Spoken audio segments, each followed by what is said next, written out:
दोस्तों इसी साल 2022 में फरवरी के महीने में वित्तीय मंत्री निर्मला सीतारमण ने इस बात की घोषणा की थी कि भारत का जो केंद्रीय बैंक है आरबीआई वो अपना खुद का डिजिटल करेंसी लॉन्च कर रहा है। इसी का नाम सीबीडीसी है, जिसका पूरा नाम सेंट्रल बैंक डिजिटल करेंसी है। अब दोस्तों डिजिटल करेंसीज के बारे में हम पहले भी सुन चुके हैं। इसमें सबसे पॉपुलर नाम क्रिप्टो करेंसीज का आता है। क्रिप्टो के बारे में हम सभी को पता है कि इसके अपने फ़ायदे हैं, पर वहीं इसके अपने नुकसान भी हैं। यह एक डिसेंट्रलाइज करेंसी है। डिसेंट्रलाइज का मतलब है कि गवर्नमेंट का इस पर किसी तरह से कंट्रोल नहीं होता। वहीं इसके अपने फ़ायदे भी हैं कि जिसके ये नियंत्रण में होता है उस पर पूरा कंट्रोल होता है, कहाँ से किसका पेमेंट किया गया है। इसमें बैंक का किसी तरह का कोई इन्वॉल्वमेंट नहीं होता है। और इन्हीं कारणों के कारण सरकार जो है वह क्रिप्टो करेंसी को भारत में लीगल नहीं कर सकती है। अब आप एक तरह से कह सकते हैं कि इसी के सॉल्यूशन के रूप में सरकार ने अपनी खुद की डिजिटल करेंसी लॉन्च करने का फैसला किया है।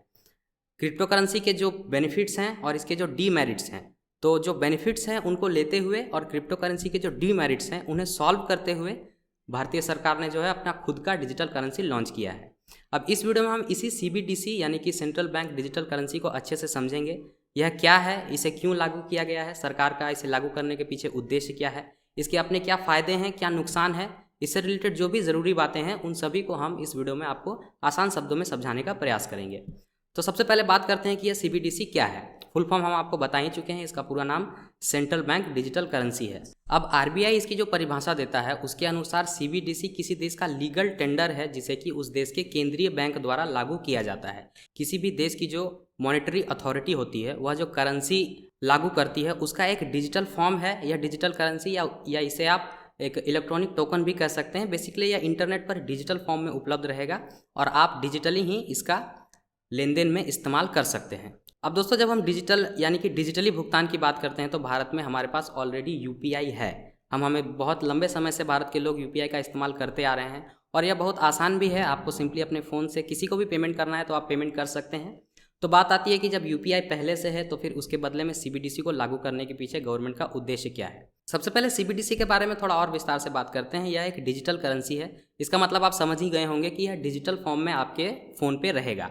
दोस्तों इसे आसान भाषा में समझे तो आपके पर्स में पैसे होते हैं, आप कुछ खरीदने जाते हैं, वहाँ पर आप पैसे का भुगतान करते हैं आपके पर्स से निकाल कर और फिर वह सामान लेते हैं। इसमें जो पैसे होते हैं वो आपके पास फिजिकल फॉर्म में होते हैं, वो जो कि नोट या कॉइन हो सकते हैं। अब जब यह सीबीडीसी लागू हो जाएगा तो उसके बाद वही नोट और कॉइन जो होंगे वो आपके पर्स में होने के बजाय आपके वॉलेट में होंगे। आपके फ़ोन पर आपके बैंक का एक वॉलेट होगा, उसमें डिजिटल फॉर्म में वही नोट और वही कॉइन होंगे। और जब आप भुगतान करने जाएंगे तो आप भुगतान भी डिजिटली कर सकते हैं और जो दुकानदार या जो व्यापारी आपसे पेमेंट रिसीव करेगा वो भी डिजिटली ही उस पैसे को रिसीव कर सकता है। सुनने में यह बहुत हद तक यूपीआई की तरह ही लग रहा होगा, पर इसमें अंतर यह है कि यूपीआई ट्रांजैक्शन में क्या होता है कि आप अपने बैंक अकाउंट से जिसे आप पेमेंट कर रहे हैं सीधा उसके बैंक अकाउंट में पैसे को ट्रांसफ़र करते हैं। आप जब यहाँ से पेमेंट की रिक्वेस्ट डालते हैं तो आपका जो बैंक है वह जिस बैंक में पैसे डालना है उसके बैंक अकाउंट में पैसे ट्रांसफ़र कर देता है। तो यहाँ पर पूरी तरह से बैंक का इन्वॉल्वमेंट है। सीबीडीसी के केस में क्या होगा कि समझिए कि बैंक के पास आपका पैसा है, आप अगर कैश निकालने जाते हैं तो आप एटीएम से कैश निकालेंगे, उसकी जगह आप डिजिटली वह जो पैसा है उसको अपने फ़ोन के ऐप के वॉलेट में रख सकते हैं। सपोज कीजिए आप आईसीआईसीआई बैंक के ग्राहक हैं तो आईसीआईसीआई बैंक अपना एक ऑफिशियल ई रुपीज़ का वॉलेट का ऐप लॉन्च करेगा। आपको उस ऐप को अपने फ़ोन पर इंस्टॉल करना है। वहाँ पर आपके आईसीआई बैंक में जो अकाउंट होगा उसे आप लिंक करेंगे। उस अकाउंट से आप कुछ पैसे डिजिटली अपने वॉलेट में रख सकते हैं। जैसे कि आप बैंक से कैश निकालते हैं उसी की तरह आप वो पैसे निकालेंगे, लेकिन फिजिकल पैसे की जगह डिजिटली वो पैसा निकालेंगे। 2000, 500, 100, 50 के नोट, इसके अलावा 1, 2 और 5 रुपए के कॉइन आप वहाँ से निकाल सकते हैं और डिजिटली उसे अपने पास रखेंगे। फिर जब आप भुगतान करने जाएंगे तो जैसे कि आप कैश देते हैं तो उसमें बैंक का इन्वॉल्वमेंट किसी तरह से नहीं होता है, उसी तरह आप डिजिटली भुगतान करेंगे अपने फ़ोन से ही, लेकिन उसमें बैंक का इन्वॉल्वमेंट किसी तरह से नहीं होगा। अभी के लिए इस सीबीडीसी योजना को जो है वो मुख्यतः 4 शहरों में ही शुरू किया गया है और 4 ही बैंक है जिन्होंने अभी इसके लिए ऐप लॉन्च किया है। इसमें भी एसबीआई और आईसीआईसीआई, आईडीएफसी फर्स्ट बैंक और येस बैंक है। इसमें से भी एसबीआई का जो ऐप है वो इतनी अच्छी तरह से काम नहीं कर रहा है। अभी प्ले स्टोर पे अगर आप जाकर ढूंढते हैं तो हो सकता है आपको सिर्फ आईडीएफसी फर्स्ट बैंक के ही ई रुपीज़ का डिजिटल वॉलेट का ऐप देखने को मिले। तो प्रक्रिया सिंपल रहेगी, आपको बस जाना है, वो ऐप डाउनलोड करना है, उसमें रजिस्टर करना है। रजिस्टर करने की एक निर्धारित प्रक्रिया होती है जिसके बारे में हम अगली वीडियो में बात करेंगे कि आप स्टेप बाय स्टेप उसमें कैसे रजिस्ट्रेशन कर सकते हैं। आपने वह ऐप डाउनलोड किया, आपके फ़ोन पे वह ऐप आया, आपने रजिस्ट्रेशन पूरा किया, आप एक बार अपने बैंक अकाउंट से एक निर्धारित अमाउंट अपने वॉलेट में ट्रांसफ़र कर लेंगे, बस इसके बाद आपके बैंक का काम वहाँ से ख़त्म हो गया। आपके पास वॉलेट में वो पैसे हैं, आप उसे ऐसे समझिए कि वो आपके पर्स में पड़े फिजिकल पैसे हैं, बस वो डिजिटल फॉर्म में होगा आपके वॉलेट में। कहीं भी जाकर आपको पेमेंट करना है, जो रिसीवर है उसके पास भी वह डिजिटल पेमेंट का ई-रुपीज़ का जो ऐप है वह होना चाहिए। आप आसानी से डिजिटली भुगतान कर सकते हैं, बैंक का इन्वॉल्वमेंट यहाँ पे ख़त्म हो जाता है। जितने भी बैंक ई-रुपीज़ का वॉलेट ऐप लॉन्च करेंगे, वो लॉन्च भले ही उस बैंक के नाम से होगा, लेकिन उसका जो मेन कंट्रोलर है वो आरबीआई ही होगा। बेसिकली इसका मकसद ही यही है कि जितने भी पैसे का लेन देन हो वह आरबीआई कंट्रोल करे। आरबीआई पैसे छापती है, उसके बाद उस छापे हुए पैसे को अलग अलग बैंक्स में ट्रांसफ़र किया जाता है, जिसमें कि गाड़ी का कॉस्ट है और फिर और भी अलग अलग प्रिंटिंग कॉस्ट है आदि लगते हैं आरबीआई को। उसके बाद पैसे बैंक तक पहुंचते हैं, बैंक से आपके जाकर फिर विड्रॉवल कर सकते हैं और उसके बाद उस पैसे का इस्तेमाल कर सकते हैं। अब आरबीआई ने जब सीबीडीसी लागू कर दिया है तो वह फिजिकल नोट छापने की बजाय सीधा डिजिटली पैसा छापेगा और उसे डायरेक्टली इंडिया के इकोनॉमी में इंक्लूड कर देगा। तो इससे जो है कि आरबीआई को प्रिंटिंग कॉस्ट नहीं लगेगी, क्योंकि पैसा छापना ही नहीं है, बस उसे डिजिटली बनाना है। इसके अलावा जो गाड़ियों में एटीएम में ले जाकर पैसे डालने होते थे वो सारे प्रोसेस भी ख़त्म हो जाएंगी। बस डिजिटली आरबीआई जो पैसा बनाएगा उसे बैंकों को ट्रांसफ़र करेगा।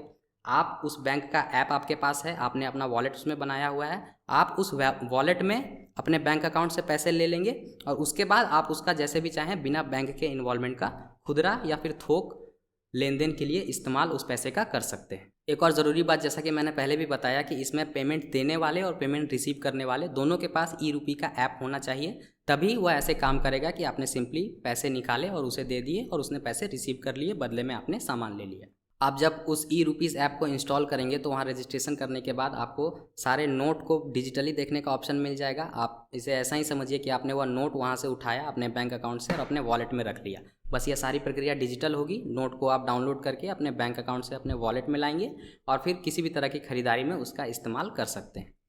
अब दोस्तों यह हो गई सीबीडीसी से जुड़ी बात। उम्मीद है आपको समझ में आ गया होगा कि सीबीडीसी क्या है और इसका इस्तेमाल कैसे कर सकते हैं।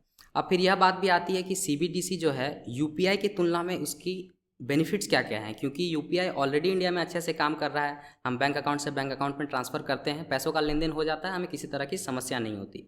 अब दोस्तों यूपीआई के केस में ऐसा होता है कि मान लीजिए आप पेटीएम का इस्तेमाल कर रहे हैं पेमेंट करने के लिए और पेटीएम वॉलेट में आपके पैसे हैं।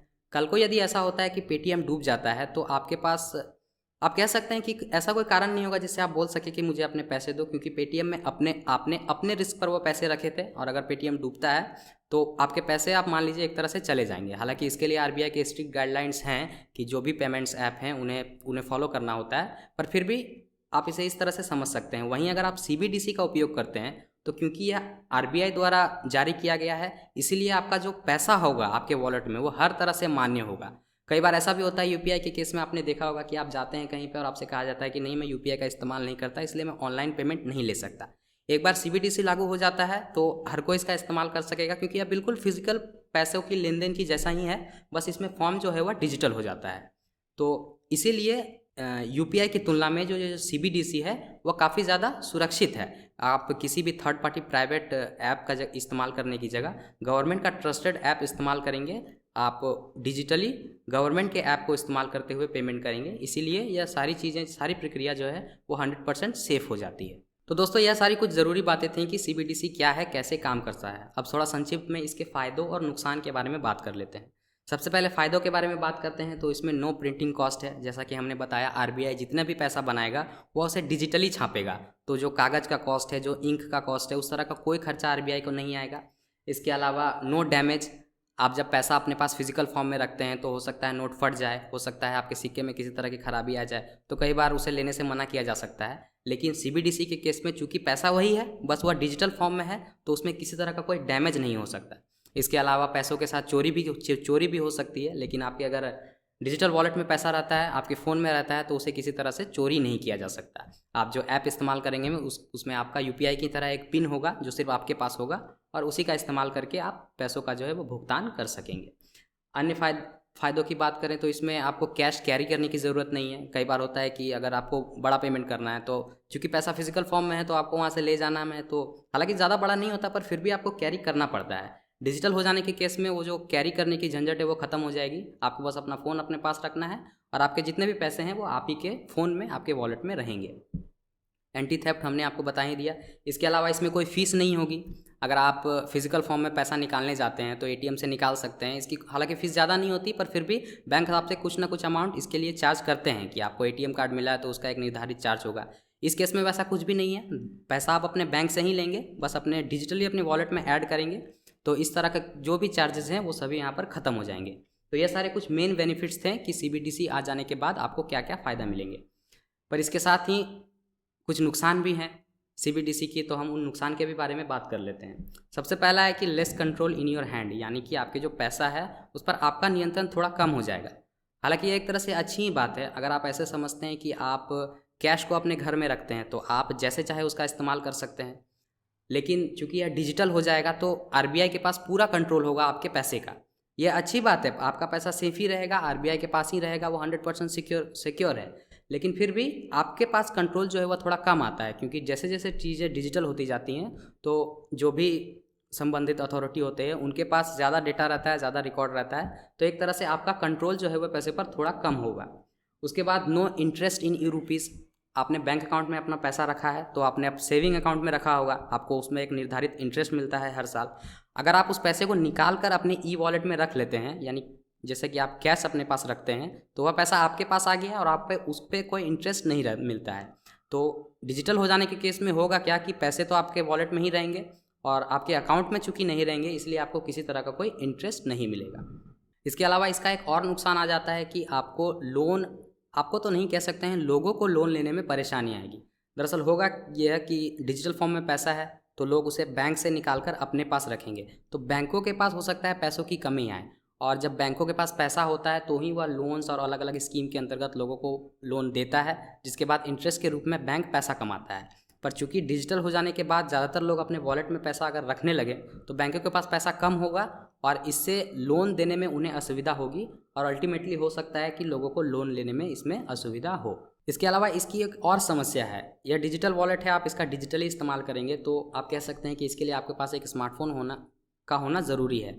लेकिन आज के आंकड़ों के हिसाब से लगभग 35% लोग जो हैं वो स्मार्टफोन इस्तेमाल नहीं करते। आपने भी कई बार ऐसे देखा होगा किसी ऑटो वाले के पास या किसी सब्जी वाले के पास, जब आप पेमेंट करने जाते हैं तो वह कहते हैं कि नहीं, मैं इस तरह के ऑनलाइन पेमेंट एक्सेप्ट नहीं करता, मैं इस्तेमाल नहीं करता, मुझे करना नहीं आता, और वहाँ पर कैश की ज़रूरत होती है। चूँकि यह पैसा है डिजिटल तो उसके लिए इस ऐप जो आपका बैंक का ई रुपी का ऐप होगा उसकी ज़रूरत पड़ेगी ही। तो अब चूँकि बहुत से लोगों की स्मार्टफोन तक पहुंच नहीं है और इनकी जानकारी भी नहीं है, तो ऐसा हो सकता है कि लोगों को इसका इस्तेमाल करने का आदत लगने में थोड़ा टाइम लगे, या फिर जिनके पास नहीं हो उन्हें शुरुआत में इससे संबंधित समस्या ज़रूर होगी। इसके बाद जो सबसे आखिरी नुकसान आता है वह है सिक्योरिटी इशू का। यह पेमेंट से रिलेटेड है, तो इसमें अगर ये एक बार अच्छी तरह से लागू हो जाता है तो इसमें रोज़ाना करोड़ों अरबों का ट्रांजैक्शन भी हो सकता है, और चूंकि ये सारा प्रोसेस ऑनलाइन है, डिजिटल है, इसीलिए सिक्योरिटी हमेशा इसमें एक इशू बनी हुई रहती है। ऑनलाइन आप कितनी भी सिक्योरिटी दे दें, जो कि गवर्नमेंट डेफिनेटली देगी ही, पर फिर भी हैकर्स जो होते हैं वो कई बार अलग अलग तरीके ढूंढ ही लेते हैं कि उनमें किसी तरह के लूपहोल निकल आएँ और वह किसी तरह से उसका मिसयूज़ करें। तो गवर्नमेंट को इस संबंध में बहुत ज़्यादा ध्यान रखना होगा कि वो जितना हो सके, हालांकि यह करेगी ही गवर्नमेंट की अपनी तरफ से, जितना हो सके इसे सिक्योरिटी दिया जाए, लेकिन फिर भी चूंकि सारा प्रोसेस डिजिटल और ऑनलाइन है इसीलिए सिक्योरिटी इसमें हमेशा एक इशू बन के रहेगा। तो दोस्तों यह सारी कुछ ज़रूरी बातें थीं सीबीडीसी के बारे में। सेंट्रल बैंक डिजिटल करेंसी क्या है, कैसे काम करता है, इसके फ़ायदे और उसके नुकसान।